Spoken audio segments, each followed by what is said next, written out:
प्रश्नावली 4.3 का पहला प्रश्न दिया गया है, कह रहा है निम्न समीकरणों के युग्म को विलोपन विधि तथा प्रतिस्थापन विधि से हल कीजिए, कौन सी विधि अधिक उपयुक्त है। तो ये प्रश्नावली है फिलहाल विलोपन विधि की, हमने प्रतिस्थापन विधि पढ़ लिया है तो हम विलोपन विधि से करेंगे। और आपको जो भी विधि अच्छी लगती है आप यहाँ पे लिख सकते हो, और चाहो तो दोनों से कर लेना। तो मैं आपको विलोपन से बताऊंगा, आप प्रतिस्थापन से भी कर सकते हो प्रैक्टिस के लिए, ठीक है। तो इसमें पहला प्रश्न जो दिया गया है,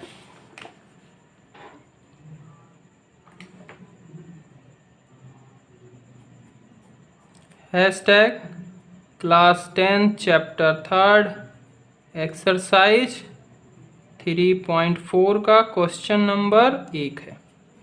इसमें फर्स्ट का फर्स्ट पार्ट दिया गया है x + y = 5, और दूसरा है इसका 2x - 3y = 4। ये दो आपके समीकरण दिए गए हैं। तो देखो दोनों समीकरण को ध्यान से देखो। विलोपन विधि के लिए हमें क्या करना होता है, एक चर को खत्म करना होता है, उसका विलोप कर देना होता है। अब इस वाले समीकरण में ऐसा क्या कर दें कि एक चर इसका इस वाले चर के बिल्कुल बराबर हो जाए। तो यहाँ पे दोनों कंडीशन, आप चाहो तो इसमें पहले वाले समीकरण में 2 से गुना कर दो, ठीक है, तो ये हो जाएगा 2x, और यहाँ पे 2x है, और फिर घटा दो दोनों समीकरण को, तो 2x से 2x खत्म हो जाएगा। या चाहो तो 3 से गुना कर दो इस वाले समीकरण में, यहाँ पे प्लस का 3y हो जाएगा, और यहाँ का -3y है, और दोनों को फिर जोड़ दो, तब ये y वाला चर खत्म हो जाएगा। तो आप जो चाहो वो कर सकते हो। तो मैं यहाँ पे लिख लेता हूँ सबसे पहले x + y = 5, ये हमारा पहला समीकरण। 2x - 3y = 4, ये आपका हो गया दूसरा समीकरण। अब लिखते हैं समीकरण में x को ही गायब करता हूं। समीकरण 1 में 2 से गुणा करने पर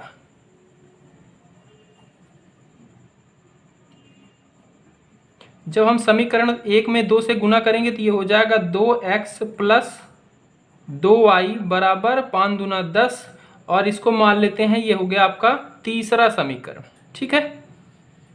अब पहले दूसरे और तीसरे समीकरण को क्या कर दें, घटा दें, ठीक है। तो यहाँ पे लिख देंगे समीकरण, अब किसी से किसी को भी घटाओ क्योंकि हमें x से मतलब है, x कट जाना चाहिए। तो मैं समीकरण दूसरे में से तीसरे को घटाने पर, जब हम तीसरा घटाएंगे तो दूसरा आपका है 2x - 3y = 4, और तीसरा आपका है 2x + 2y = 10, और घटाएंगे तो यानी कि इसका सिंबल चेंज हो जाएगा, इसका भी। ये क्या है, प्लस का था माइनस, ये प्लस का था माइनस, ये 10 भी प्लस का था, ये भी माइनस हो जाएगा। अब यहाँ पे ये प्लस ये माइनस, ये दोनों कैंसिल, यहाँ पे ये भी माइनस ये भी माइनस, दोनों क्या हो जाएंगे, जुड़ जाएंगे, और ये माइनस का हो जाएगा। और इधर क्या है, माइनस का 10 और प्लस का 4, तो कितना आ जाएगा, -6 आ जाएगा, और माइनस से माइनस कैंसिल हो जाएगा, y बराबर आ जाएगा 6/5। अब जब y का मान आपको मिल गया है तो क्या करना है, x के मान के लिए इस y के मान को आप समीकरण 1 में रख दो या y में रख दो, वहां से x का मान निकल जाएगा। तो y का मान समीकरण 1 में रखने पर, जब हम y का मान समीकरण 1 में रखेंगे तो ये है x + y की जगह पे 6/5 बराबर में 5, और इसको जब उधर भेजेंगे हो जाएगा -5 - 6/5। इसको हल करेंगे तो ये क्रॉस मल्टीप्लाई हो जाएगा, 5 × 5 = 25, 25 - 6/5, और इसको हल करेंगे 25 में से 6 जाएगा 19/5। तो यहाँ से x का मान आ जाएगा 19/5। तो ये आपके दोनों x और y के मान आ जाएंगे। इसको आप अगर प्रतिस्थापन विधि से करना चाहो उससे भी कर सकते हो, और आपको कौन सी विधि ज़्यादा अच्छी लगी, कौन सी उपयुक्त है, अधिक उपयुक्त है, आप बता सकते हो, ठीक है। तो ये अब सब उपयुक्त तो कौन अच्छा लग रहा है भाई, किसे कौन सी विधि अच्छी लग रही है, ये तो सब पे अलग अलग होगी, ठीक है। ओके, तो इसे कर लेना, आंसर यही आएगा, ठीक है। मैं नहीं कर रहा क्योंकि आप प्रतिस्थापन विधि जान चुके हो, अब बार बार क्या बताना, आप जान रहे हो तो उसका यूज करो, आप भी तो कुछ करो ना, हाँ।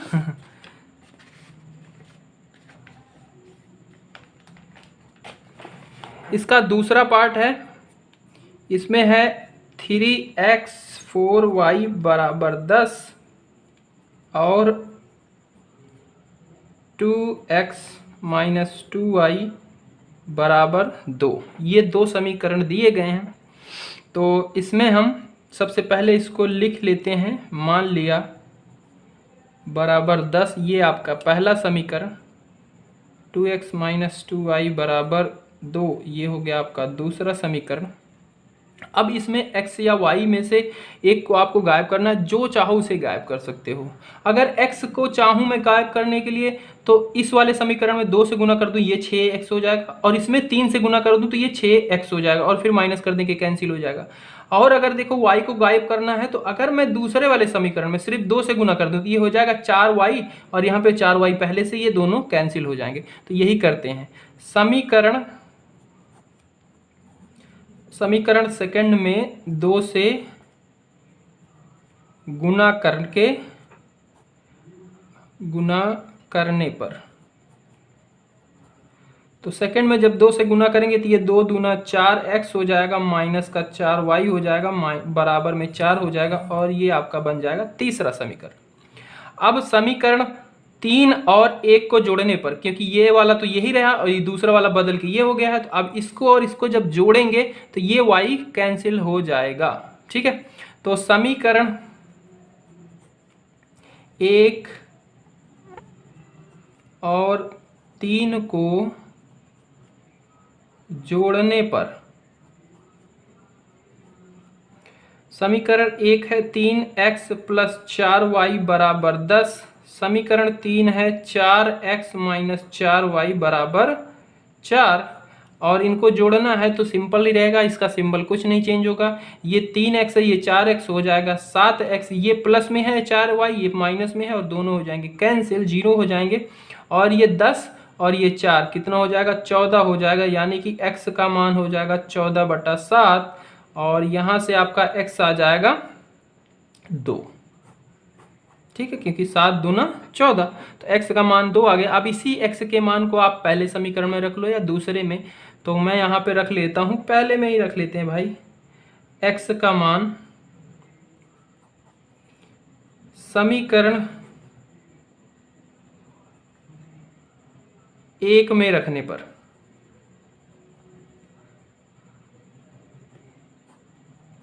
तो पहले वाले में रखेंगे जब, तो ये है 3x यानी कि 3 × 2 हो जाएगा प्लस 4y बराबर 10, और यहाँ से ये 3 दूनी 6 हो जाएगा, और उधर भेज देंगे तो जाके घट जाएगा, 10 में से 6 घट जाएगा, और इधर ये 10 में से 6 घट जाएगा तो यानी कि 4 आ जाएगा, और ये 4 इधर गुना में है, उधर जाके हो जाएगा भाग में, यानी कि 4 से 4 कैंसिल हो जाएगा, यानी कि y बराबर 1 आ जाएगा।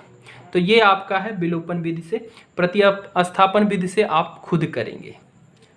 तीसरा इसी में पार्ट दिया गया है, उसमें दिया गया है आपके समीकरण 2x माइनस 5y माइनस 4 बराबर 0 और 9x बराबर 2y प्लस 7, ये दिया गया है। तो सबसे पहले आपको अरेंजमेंट भी करना है, जैसे समीकरण के रूप में, कि जो अचर है उसको बराबर के उधर करके रखना है। तो यहाँ पे हम मानेंगे साथ में, माना, ठीक है, तो ये 3x तो इधर ही रहेगा, y भी इधर रहेगा, ये जो -4 इधर है उसको उधर भेज दो, तो ये माइनस उधर जाके प्लस का हो जाएगा, और इसको पहला समीकरण मान लिया। दूसरे वाले में 9x तो इधर ही है, चर वाला, ये y चर भी इधर लाओ, तो ये आके माइनस का 2y हो जाएगा, और 7 को उधर ही रहने दो, ये हो गया दूसरा समीकरण। अब क्या कर सकते हो कि x या y में से कुछ खत्म हो जाए, कोई ना कोई कैंसिल हो जाए, तो यहाँ से आसानी से आपको दिख रहा है, यहाँ पे 9x है, यहाँ पे 3 है। अगर मैं पहले समीकरण में 3 से गुना कर दूं और फिर पहले को दूसरे से घटा दूं तो ये कैंसिल हो जाएगा, चर x चर कैंसिल हो जाएगा। ठीक है, तो यही कर देते हैं। समीकरण 1 में 3 से गुना करने पर,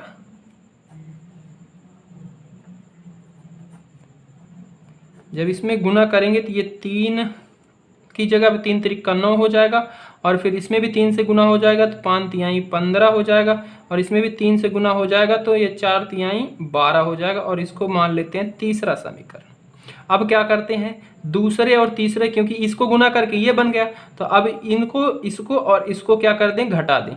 तो समीकरण चाहे पहले दूसरे में से तीसरे घटा दो, चाहे तीसरे में से, क्योंकि हमें ये तो कट ही जाना है। तो समीकरण दूसरे से तीसरे को घटाने पर, जब दूसरे से हम घटाएंगे तो दूसरा है 9x माइनस 2y बराबर 7 और तीसरा है 9x माइनस 15y बराबर 12, और घटा रहे हैं तो यानी कि सिंबल बदल जाएगा। इसका प्लस था तो इसका माइनस, माइनस था तो प्लस, इसका प्लस था माइनस, ठीक है। और ये 9 से ये 9 कैंसिल हो जाएंगे, ये क्या है प्लस, ये माइनस, प्लस माइनस माइनस होगा, जो बड़ी संख्या उसका सिंबल लगेगा, 15 यहाँ पे बड़ी है तो प्लस का सिंबल लगेगा, 15 में से 2 जाएंगे, कितना बचेगा 13y, और इधर प्लस माइनस माइनस, बड़ी संख्या का सिंबल लगेगा, माइनस 12 बड़ा है, माइनस का सिंबल लगेगा, 12 में से 7 जाएगा तो कितना बचेगा 5, यानी कि y बराबर माइनस का 5/13। ये तो आ जाएगा y का मान। अब हमें x का मान निकालना है, इस y के मान को आप समीकरण 1 में रख दो या y में रख दो, चलो हम पहले में ही रख देते हैं। y का मान समीकरण 1 में रखने पर, जब हम समीकरण 1 में रखेंगे y का मान तो ये हो जाएगा 3x माइनस 5y की जगह पे माइनस का 5/13 बराबर में 4, ठीक है। और इसको जब हल करेंगे तो ये माइनस माइनस क्या हो जाएंगे, प्लस हो जाएंगे। तो ये 3x प्लस में 25/13 बराबर में 4, और ये जब उधर जाएगा तो 4 से माइनस हो जाएगा, तो मैं इसको इधर करता हूँ, ये 3x इधर ही रहेगा, 25/13 उधर जाएगा तो ये हो जाएगा 4 माइनस 25/13, और इसको हल करेंगे तो 13 का क्रॉस मल्टीप्लाई कर देंगे तो, और ये 13 चौका 52 माइनस में 25/13 और इधर 3x, और इसको जब हल करेंगे 52 में से 25 जाएगा तो कितना बचेगा 17 बचेगा, ठीक है। और ये हो जाएगा 17/13, सॉरी 27, सॉरी 27, 17 नहीं, क्योंकि 50 में से 25 चला गया, 25 बचा और 2 और है तो ये 27। और यहाँ से फिर x का मान आ जाएगा, 3 इधर गुना में इधर भेजेंगे भाग में हो जाएगा, यानी कि 3 यहाँ नीचे आ जाएगा, और 3 से जब 27 को काटेंगे तो ये 9 बार में चला जाएगा, यानी कि 9/13 आ जाएगा। किसका मान, x का मान आ जाएगा। ये भी आया है प्लस में और ये आया है माइनस में। आप इसको प्रतिस्थापन विधि से खुद ट्राई करेंगे, आंसर आपको पता ही चल चुका है, नियम आप पहले पढ़ ही चुके हो कैसे करते हैं प्रतिस्थापन विधि से, तो आप कर सकते हो। अब इसका फोर्थ पार्ट है x/2 प्लस 2y/3 बराबर में -1 और x माइनस y/3 बराबर में 3, ठीक है। तो सबसे पहले इनको हम सिंपल रूप में हल करके लाएंगे। तो इसको अगर मैं हल करूं तो इसका क्रॉस मल्टीप्लाई बताया ये हो जाएगा 3x हो जाएगा, इसका इधर हो जाएगा तो ये हो जाएगा 4y हो जाएगा, और नीचे क्या हो जाएगा 6, और ये ऐसा इसका क्रॉस मल्टीप्लाई नहीं होता, ठीक है, हो जाएगा नीचे, इसका करेंगे तो ये 3 दूनी 6 हो जाएगा, और इसका इसके साथ हो जाएगा, यहाँ पे 1 माने तो इसका इसके साथ, यानी कि ये आपका बन जाएगा 3x 4y माइनस का 6, ठीक है। या फिर आप ये भी कह सकते हो इस 6 को उधर भेजा तो जाके गुना हो जाएगा, क्योंकि इधर भाग में था, उधर होके गुना में हो जाएगा, और ये आपका पहला समीकरण बन जाएगा। इसी तरीके से इसको सिंप्लीफाई कर लेंगे तो इसका इसके साथ, इसका इसके साथ, और इन दोनों का गुना, तो ये हो जाएगा 3x माइनस में y/3 बराबर में 3। अब इस 3 को उधर भेजेंगे, गुना हो जाएगा, तो ये 3x माइनस y बराबर में 9, ये हो जाएगा दूसरा समीकरण। अब आपको क्या करना है, एक चर को गायब करना। तो यहाँ पे आपको दिख रहा है ये क्या है 3x, ये भी 3x, मतलब पहले से दूसरे को समीकरण घटा दो बस, ये तो x तो ऐसे ही गायब हो जाएगा। तो समीकरण 1 से 2 को घटाने पर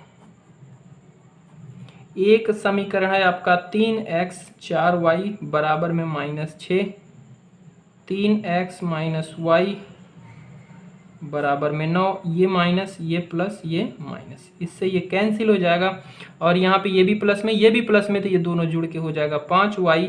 और ये क्या है माइनस में, ये भी माइनस में, तो माइनस माइनस में दोनों जुड़ जाएंगे और ये हो जाएगा 15। ठीक है, और यहाँ से y का मान आ जाएगा माइनस का 15/5 और ये 3, यानी कि y का मान आया माइनस का 3। अब इस y के मान को आप चाहे समीकरण 1 में रख दो या 2 में, तो हम यहाँ पे रख देते हैं y का मान समीकरण 2 में। ठीक है, सेकंड में रखते हैं। रखने पर जब इसमें रखेंगे ये 3x माइनस का y की जगह पे माइनस का 3 है, बराबर में 9, ये हो जाएगा 3x और माइनस माइनस क्या हो जाता है, गुना होके प्लस हो जाता है, यानी कि प्लस का 3 बराबर में 9। इस 3 को उधर भेजेंगे तो घट जाएगा, यानी कि 3x बराबर 9 माइनस 3 हो जाएगा, 9 में से 3 जाएगा यानी कि 6, यानी कि 3x बराबर 6। और जब x 3 को उधर भेजेंगे तो ये भाग हो जाएगा, यानी कि 6/3 यानी कि 2, यानी कि x का मान आपका आएगा 2। और आपको प्रतिस्थापन विधि से खुद करना है, और जोन सी विधि आपको बहुत अच्छी लगी उसके बारे में आप बता सकते हो।